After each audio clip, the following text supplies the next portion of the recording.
You are listening to the Sports CDP Crash Course, your go-to podcast for all things sports related. We talk about how sports clubs and teams can sell more tickets and merchandise than ever before, and how they can negotiate sponsorship agreements of higher value. We also champion women's sport and discuss how data and innovation can help bring equality to the sports industry. We have interviewed industry leaders who have worked with the likes of the NFL, FC Barcelona, Women in Football UK, FIBA, the Davis Cup, just to name a few. So don't miss out. Listen to today's episode. Our next guest is a women's sports director at We Are Fearless and the founder of Team Heroine, a platform where they share insight, tools, and inspiration to help brands and rights holders unleash the power of women's sports sponsoring and marketing. Rebecca Sowden has also worked as a sponsorship manager and commercial marketing director and a marketing manager for FIFA, where she developed and managed marketing initiatives, including the production of TV commercials to drive attendance at the 2008 FIFA Under-17 Women's World Cup. Rebecca, welcome to the podcast. Thank you for having me. It's such an honor because I feel like we've been trying to get this done for such a long time, and it's so great that we're finally able to do it. Yeah, no, it's fantastic to connect and looking forward to it. Absolutely. But before we begin, we like to start off our sessions with an icebreaker. Are you ready for that? Oh, we'll see. Well, what's your favorite quote, expression, or motto, and why is it your favorite? I think I'd have to go with feel the fear and do it anyway. And I guess I just like to live by that motto myself. Obviously, produce a lot of content around women's sport, and sometimes it's a little bit uncomfortable trying to push a few buttons and start a tricky conversation. But I think without that boldness and challenge, we're not going to drive the game forward quick enough. So yeah, I like to kind of in work and my own personal life kind of live by that. And do you have any memories of like anything like recent where you actually felt just petrified or just afraid and you're just like, you know what, I'm just doing it? Yeah, I mean, I think, well, personally, I was at a Halloween theme park on the weekend, so going a couple of rides, which definitely put me out of my comfort zone. But I think knowing I was going to be a little bit uncomfortable, but the rewards at the end of it were worth it. And yeah, I think just on a day-to-day basis, like I said, I've, with a lot of my content, trying to raise the conversation on issues that are complex, and knowing you're going to get a little bit of resistance or conflicting comments back, but just still knowing it's best for the game and best to help drive things forward. So still doing it. Awesome. You have worked with big brands such as FIFA, Sky, and the like. Maybe let's go back to the beginning. What is it about sports or the sports industry that has you captivated, if we start there? Yeah, I mean, I was lucky enough to be involved with sport since the age of 5. I started playing football as one of the first girls and the only girl in a boys team. So I guess growing up, participating in sport, I felt that camaraderie, that connection, that brings people from all sorts of backgrounds together. So I think naturally kind of being involved from that side, I always had an interest in it. And I think for me, that's just continued into my career. I just love the power of sport to bring people together and connect all sorts of people. Awesome. And shortly after leaving university, you founded Askas Communications, where you produced an information pack, including a manual and a DVD to aid other Kiwi athletes in their pursuit to obtain college sports scholarships in the US. You went on to found other projects and companies as well. And a great example being Team Heroine.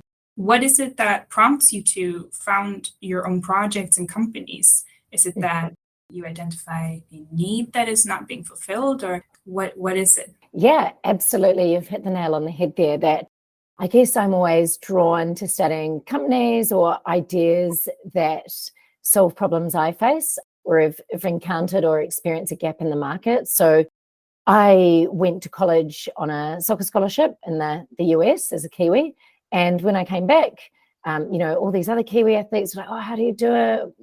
How do you go about it? And myself, I found the process very confusing and complex. And I wasn't the only one, obviously, as there were heaps of other people approaching me. So kind of, saw the gap in that and tried to just help solve it. I think with Team Heroine, my latest kind of venture, the reason I was compelled to start that was it was the 2019 Women's World Cup in France. And of course, it kind of took the world by storm. There were 1 billion people that were watching the tournament, yet I still couldn't believe how few sponsors were involved in the tournament or women's football. And those that were just still activated in a way that wasn't fulfilling their potential or kind of copying and pasting the men's game. So, I just thought there was a real need to advocate for more sponsorship around women's football and women's sport, and also help marketers unleash that power around best leveraging their sponsorship and marketing rather than just kind of doing what they would do for the men's game, and really understanding and identifying those nuances and opportunities around the women's game. You just mentioned about going to the US and on a scholarship as well. You're maybe the third person that we've spoken to that's gone to the US on a scholarship. And so I'm like, I don't know. I think that's so interesting that the US is actually maybe so ahead or advanced when it comes to creating opportunities for women in that area of scholarships and stuff. Yeah, I think particularly with women's soccer, I think they've always been ahead of the game. So for me, it was always the dream destination because it's right around the 1999 World Cup, the famous Brandy Chastain ripping off her shirt and when they won the World Cup. And America was just really the place to be for women's soccer. But saying that, the US just do college sports so well. It's so professional. You're getting to train and play like a professional athlete. Plus, you come out with a degree and have an amazing social experience at the same time. So for me, I think it's a fantastic opportunity for athletes to pursue their athletic dreams, but also get an education and a great experience at the same time. It makes me wonder, though, what other countries could be doing better in that sense, because I'm thinking back to where I'm from in Botswana. We have a lot of opportunities from the government when it comes to academics. So if you do very well, the government will give you a full ride scholarship to even Oxford or whatever university, but never really when it comes to sports, because where I'm from, sports is viewed as the thing that you do when you can't do academics. Yeah, I think it's a great path. And the US does have the advantage that they can command such big broadcast rights across their college sports from, basketball to football. So, that funds a lot of the programs. But I think, this dual kind of passions with sport and education is a great way to move forward and help people excel in both areas. And, they naturally complement each other with, being productive and healthy through sport, helps obviously with the academics as well. So it's a great model, which, I'd love to see more nations follow. Yeah. Sorry, I just got really interested in that because it suddenly hit me that, quite a few people that we've spoken to have mentioned the US in one way or another. The US in that sense has that soft power where, like you're saying, with commanding rights, with commanding this interest and being able to produce commercial value from it in a sense versus other countries. But you mentioned that you were speaking about how you focus on women's sponsorship and marketing with Team Heroine. What trends are you seeing within that field that sports organizations should start implementing and leveraging, especially when it comes to, women's sports organizations? What should they be doing when it comes to sponsorship? I think one of the biggest things in terms of sponsorship is brands or sponsors need to see themselves as partners who are there to help the game thrive, as opposed to just transactional sponsors. They put in money, they get whatever value out of it. I think because women's sport is still at such a nascent stage, it's kind of in that startup phase, it needs to really be a partnership attitude to collectively grow the game. And I think that's the biggest opportunity for brands too. The ones that we're seeing doing the best are coming in, really adding to that ecosystem and kind of looking like heroines in the process because they're helping the game, but, they're activating in certain ways to help it, they're investing. So it's kind of a win-win scenario. So, yeah, I always encourage brands to think about what kind of role in the ecosystem are you going to play to enable it to thrive. I think we're also seeing in terms of commercial trends, a movement towards unbundling of sponsorship rights from the men's teams or men's side of the organization. So for the first time ever, FIFA have unbundled their Men's World Cup rights from the Women's World Cup rights. So Xero, an accounting cloud software company, and Visa are the two Women's World Cup and Women's FIFA sponsors. Where I think the opportunity is around unbundling, and it needs to be right for each team and organization, of course, and you need to look at the individual aspects. But what I like about it is I do see men's sport and women's sport as a different product with a different audience. And I think if you kind of separate them out, you can really focus on the strengths and the attributes of each. But it also opens up opportunities for new entrants in the market. So someone like Xero, they're all about supporting and getting more women and small business to thrive. So they potentially wouldn't have got involved with FIFA if they had to then buy the Men's World Cup as well. That's not kind of their area of focus. Plus, it probably would have been price exhibitive. So I think, it's a great opportunity for a lot of brands. We've seen UEFA have a lot of success with Visa. It's the first kind of UEFA women's partner. MasterCard have come on with World Rugby. So, for me, I think we're going to see more and more of that. And saying that, I'd hate to stop the cross-promotion and marketing between the men's and the women's team. I think there's a lot of opportunities for signposting and cross-promotion. I think another trend we're seeing is the increased complexity around brand alignment with sports properties. We've seen it recently in the news with when Shell announced their partnership with British Cycling, which caused a lot of backlash in terms of, a sport that's trying to get people out of cars, kind of partnering with an oil company. We saw it just last week, Netball Australia face fierce criticism for their partnership with Hancock Mining. They kind of withdrew their sponsorship after the backlash and ended up Visit Victoria, kind of tourism board, stepped in. But I think particularly with women's sports, it's going to become more and more important that those brand partnerships have a strong alignment. And the reason I say that is we know that women's sports fans place more importance on social causes than men's sports fans. So, in terms of fandom and, keeping your fans on side, it's going to be really important from that perspective, not to mention athletes. Women's sport are a lot more socially active. So I think that's something we're going to have to think a lot more closely about. So those are three trends I'm seeing kind of approaching in the immediate future. I know that most of the time, and maybe you might not have an answer for this, and that's absolutely fine. But most of the time when we have these conversations, we're obviously having them around the mainstream industry. We're talking the US, talking Europe, talking Australia as well.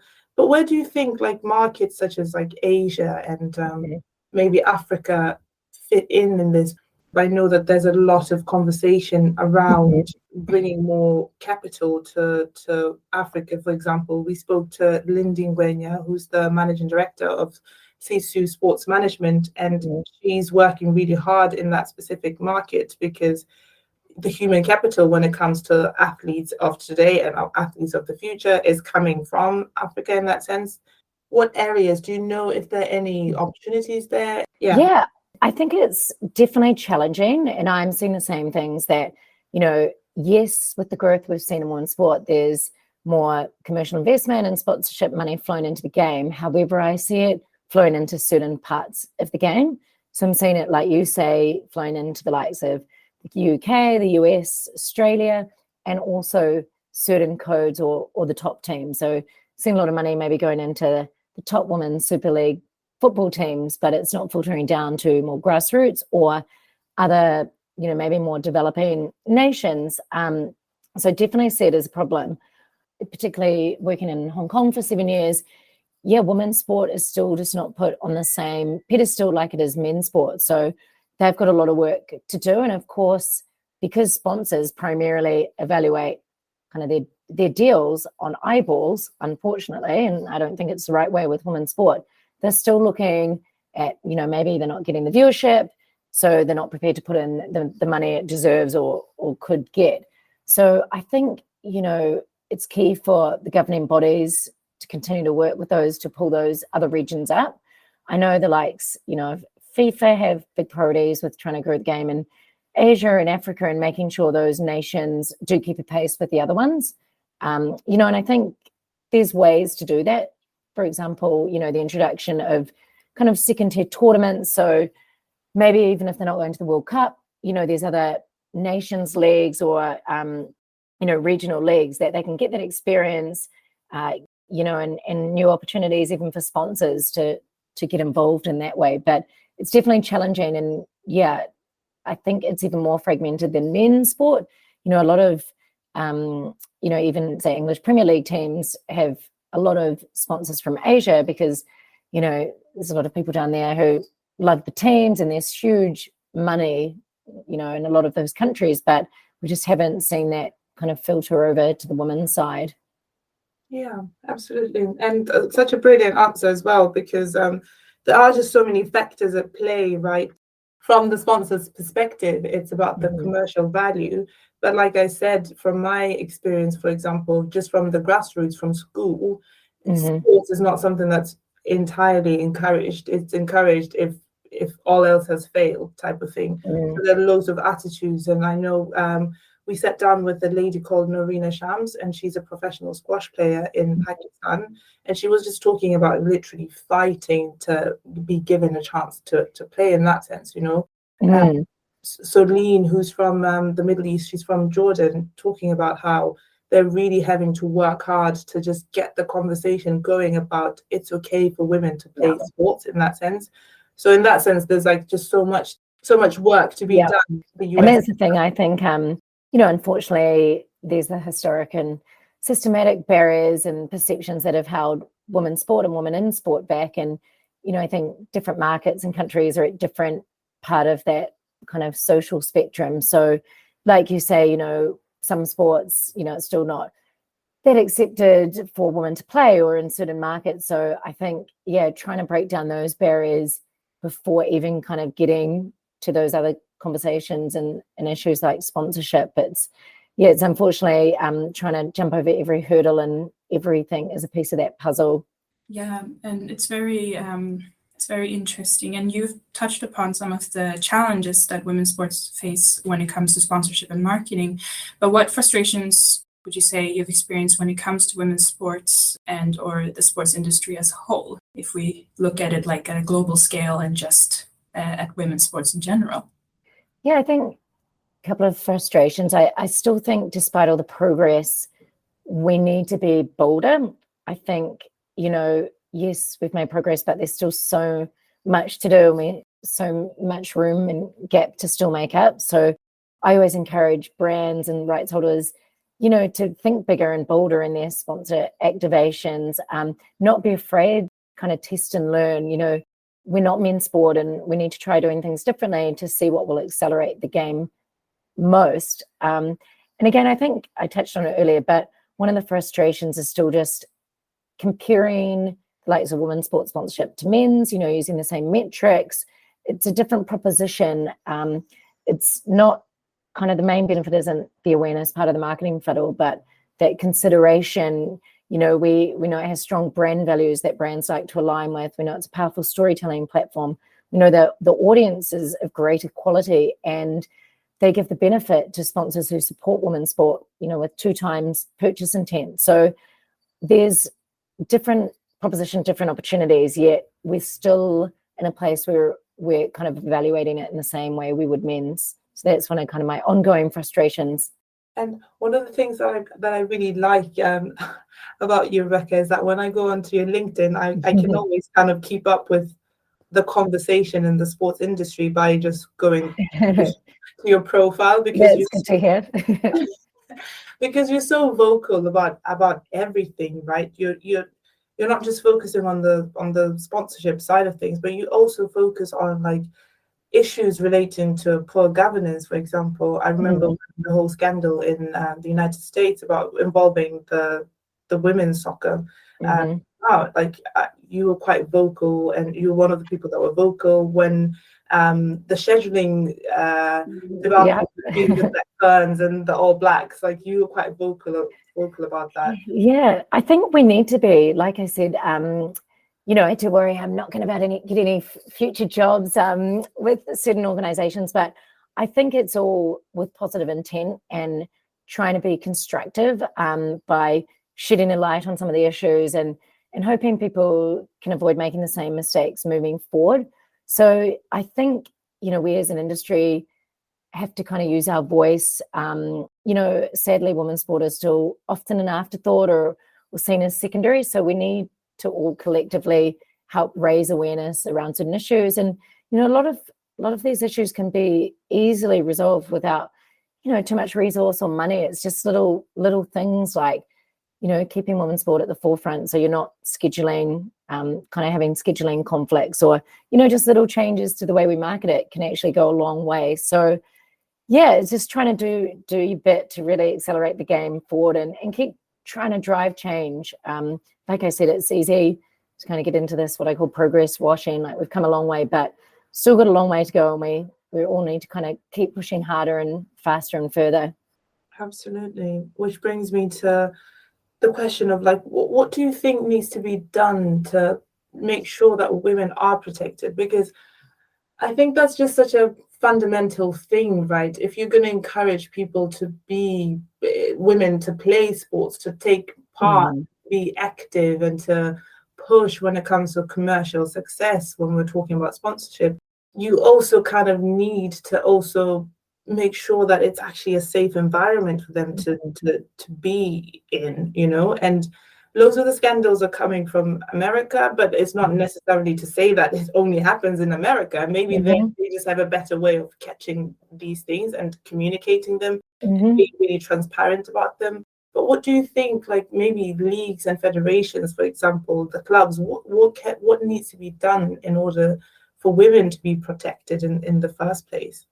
Yeah, it's a big question, and I'm certainly no expert in kind of player protection and well-being, but where I see it, it needs to be a whole cultural change. So I think, you know, a lot of these things are happening in environments that have historically been kind of male-dominated, or males hold most of the power. So I think, of course, you know, it's important to get more females across the board in the industry. So not just playing, but as coaches, as administrators, as doctors, as CEOs. So one, we can kind of get rid of this culture where it's male-led or male-focused, or women are seen as secondary. So I think that's one thing. And yeah, I think it's just having processes and systems in place that are kind of player-centric, you know, easy reporting lines, being that transparent. You know, I think what we saw out of Spain with all the players kind of being stood down because they spoke out about coach, I think, you know, if there had been processes and clear reporting lines around that, it wouldn't have hit the media, and, you know, they could have worked through those and resolved them internally rather than this kind of public outburst and dramatic consequences of these players essentially being fired. And I think, yeah, if everyone is clear about those processes, at least it kind of helps initiate the process and make sure kind of there's some guardrails in place. But yeah, it's definitely complex, and I think there's a lot of work to be done in that area. Indeed, there is. But looking into the future then, what excites you the most about the future of women's sports? Oh, it's a big question. Well, I think just the extreme growth we're seeing. I think we definitely are at a moment, particularly in the likes of UK and Europe. We're seeing it in New Zealand right now with the Rugby World Cup. I do feel this year has been a real turning point in terms of these cultural moments like the Euros, like Rugby World Cup, like the UEFA Champions League, which are pulling new fans in. But even if they're not, you know, making hardcore soccer or rugby fans out of them, they're exposing women's sport to a wider audience and getting it in everyday culture and everyday people's lives. And people are going, oh, this is better than I thought. And oh, I didn't realize this. And, you know, having a new level of respect and appreciation for the game. And of course, that has all the flow-on effects, you know, like more viewership, which leads to more sponsorship, more fans. So yeah, I think just right now we're at a really exciting time, but we can't let up and we've got to capitalize on that and keep the momentum going. And that, means continuing to push for peak spots, continuing to call out scheduling clashes and little improvements to ensure we are giving women's sport the best opportunity to continue to thrive. 100%. And what impact would you like to make, Rebecca, within the sports industry in general or within women's sports specifically? Sure. I mean, I think my area of expertise and my passion is definitely helping brands understand and realize the opportunity. So, we can pull more money into the women's game. I think investment goes a long way in helping build the whole ecosystem. And yeah, working with marketers and sponsors to really get the most out of that, because we want them to succeed. So they keep investing in women's sport, but they can actually contribute a lot to the wider game, helping elevate the players, raise their profiles, get games. We saw LA, a sponsor of the National Women's Soccer League, just last month, they used their media spending clout with CBS in the US to get the final game moved from an afternoon slot to a peak nighttime slot. And what do you know? It resulted in over 900,000 viewers watching, a record viewership for the league, and up 71% year on year. So yeah, I'm just really excited. I think the power and role that sponsors and marketers can play is substantial. Absolutely. What exciting things are you working on right now that our listeners should check out? Oh, good question. I was part of the team that helped Zero with their sponsorship around women's football. So they were new to the category, hadn't done sponsorship before. So really excited to see them come on board as a Women's World Cup sponsor, and also more importantly, a sponsor of Lewis FC, who a little club in the second division women's championship in the UK. They are the only team in the world to have gender equality and pay their women's and men's teams the same, but also invest with the same resource. So that was particularly rewarding being involved in that. And of course, hopefully you've seen they've also become a sponsor of the Lionesses.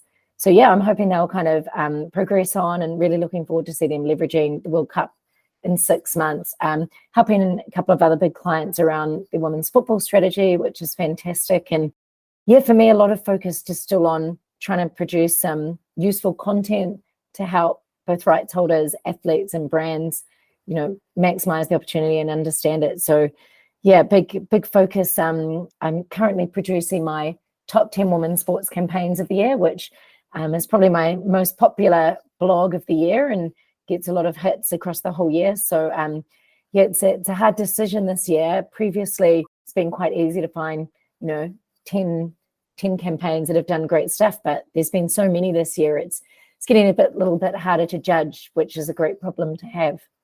And to any women in sports that are listening to you right now and just being blown away like I am, and to any men out there who want to be allies of women in sports, what advice would you give them? Yeah, this is an interesting one. I think the best thing male allies can do is, we often call out male allies, or they call themselves out. And I think for me, the true idea of a male ally is doing something that makes you feel uncomfortable. We saw Lewis Hamilton do it with the W Series when it came out that the W Series fortunately had to cancel their last 3 races due to financial struggles. He came out kind of a little bit bashing his own employer with the F1, saying, yeah, they should be doing more and they haven't done enough for women in motorsport.